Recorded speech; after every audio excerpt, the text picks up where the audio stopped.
সুপ্রিয় শিক্ষার্থীবৃন্দ, আসসালামু আলাইকুম।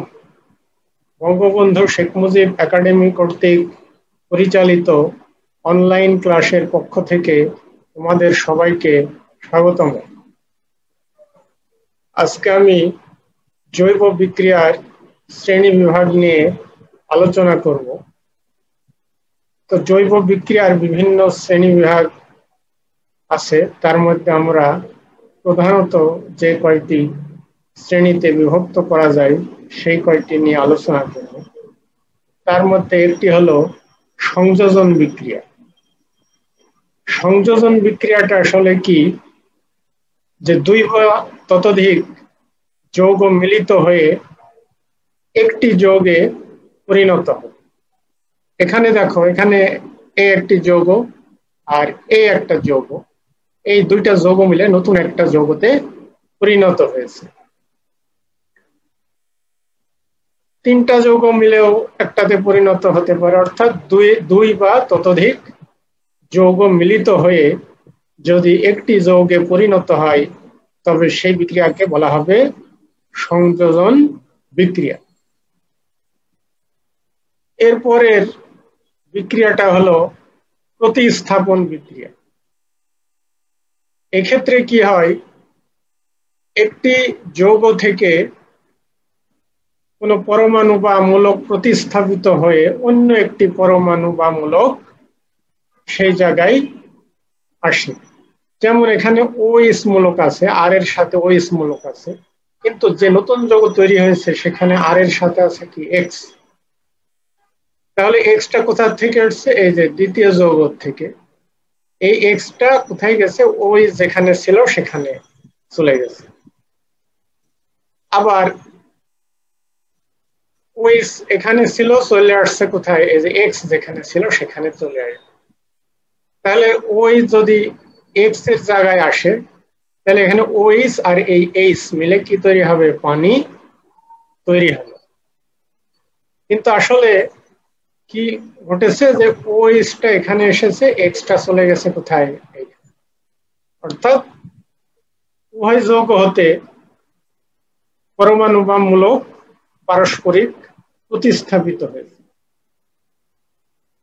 হয়ে দুটি নতুন যৌগে পরিণত হয়েছে।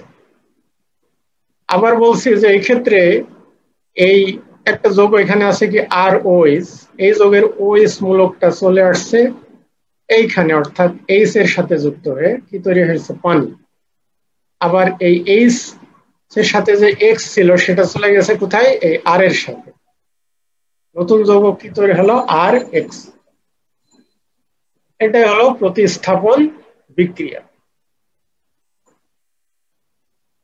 এরপরে আছে অপসারণ বিক্রিয়া। এক্ষেত্রে কি ঘটবে, এখানে একটি যৌগ আছে, এখানে তৈরি হলো কয়টা? দুইটি যৌগ। অর্থাৎ এই যৌগ থেকে কিছু পরমাণু অপসারিত হয়েছে। কি কি পরমাণু? H আর X। এই যে এখানে সব বন্ধন গুলা ছিল একক বন্ধন, কিন্তু এখানে একটা বন্ধন হয়েছে কি দ্বিবন্ধন। এখানে কিন্তু একটা কার্বন আছে, এখানে একটা কার্বন আছে, এটা সংক্ষেপে এভাবে দেখানো যায়। অর্থাৎ এই যে এখানে যে দুইটা কার্বন ছিল, এর একটা আছে এখানে, একটা আছে এখানে। এখন এখানে ছিল একক বন্ধন, কিন্তু এখানে হয়ে গেল দ্বিবন্ধন। কারণ কি? কার্বন এখানে আছে, কার্বনের যোজনী কত হবে? 4। তাহলে এখানে যদি একক বন্ধন থাকতো তাহলে এর পাশে 1, 2 এবং কয়টা বন্ধন থাকতো? 3।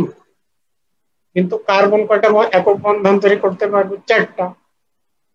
এই কারণে এখানে আরেকটা বন্ধন দিতে হবে, দ্বিবন্ধন দিতে হবে। এখানেও এই কার্বনেরও 4টা যোজনী পূর্ণ হয়েছে, 1, 2, 3, 4। অর্থাৎ এখানে এই X মূলকটা চলে গেছে আর এখান থেকে একটা H, অর্থাৎ হাইড্রোজেন চলে গেছে, দিয়ে কিসে পরিণত হয়েছে? HX। তাহলে আমরা এখানে কি দেখছি, যে এই যৌগটার থেকে হাইড্রোজেন আর হ্যালাইড অর্থাৎ X অপসারিত হয়ে নতুন একটি যৌগে পরিণত হলো, একটা অ্যালকিনে পরিণত হয়েছে। এটা ছিল অ্যালকাইল হ্যালাইড আর এটা হলো অ্যালকিন প্লাস হাইড্রোজেন হ্যালাইড।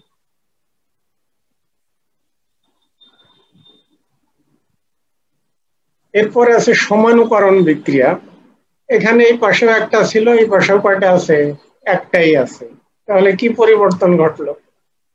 এখানে কার্যকরী মূলক হলো OH, এখানে কার্যকরী মূলক হলো COH, অর্থাৎ এটা অ্যালডিহাইড আর এটা কি অ্যালকোহল। অনেক ক্ষেত্রে দ্রবণে অ্যালকোহল রাখলে এই অ্যালকোহল যৌগটা কিসে পরিণত হয়ে যায়? অনেক সময় অ্যালডিহাইড। আবার অ্যালডিহাইড কিসে পরিণত হয়? অ্যালকোহলে। এটা একটা সাম্য অবস্থা বিরাজ করে দ্রবণের মধ্যে।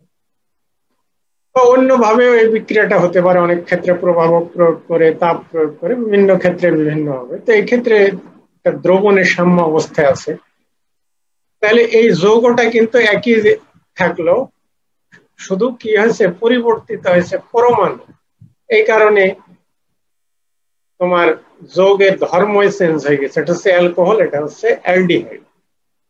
আসলে হয়েছে কি, এইখানে যে হাইড্রোজেন পরমাণুটা ছিল সেটা চলে গেছে এই কার্বনের সাথে, যে এই কার্বনের সাথে এটা চলে এসেছে। এই কার্বনের সাথে যদি আসে, এই কার্বনের কয়টা বন্ধন? একটা, দুইটা, আর এখানে একটা নতুন হাইড্রোজেন আসার ফলে কয়টা হলো? তিনটা। তাহলে এখানে একটা লাগবে, এখানে আর দুটা লাগবে। এই কারণে এখানে কয়টা বন্ধন হয়ে গেল? একটা। আর এই হাইড্রোজেনটা অক্সিজেন থেকে চলে গেছে, অক্সিজেনের কয়টা বন্ধন আছে? এখানে এই পাশে একটা, এই পাশে একটা, তাহলে দুইটা বন্ধন থাকে অক্সিজেনে, কারণ অক্সিজেনের দুজনে দুই। তো এখন এই হাইড্রোজেনটা যদি চলে যায় তাহলে এখানে একটা নতুন বন্ধন দিতে হবে। তাহলে অক্সিজেনের কয়টা বন্ধন হলো? দুইটা। এই কার্বনের কয়টা? 1 2 3 4। অর্থাৎ এই ক্ষেত্রে এই যৌগের পরমাণু সমূহ পুনর্বিন্যস্ত হয়েছে, কিন্তু একটাই যৌগ। এখানে এই পাশেও একটা যৌগ ছিল, ওই পাশেও একটা যৌগ। তাহলে আজকের মতো ক্লাস আমি এখানে শেষ করছি। এই ক্লাসে উপস্থিত থাকার জন্য তোমাদের সবাইকে ধন্যবাদ।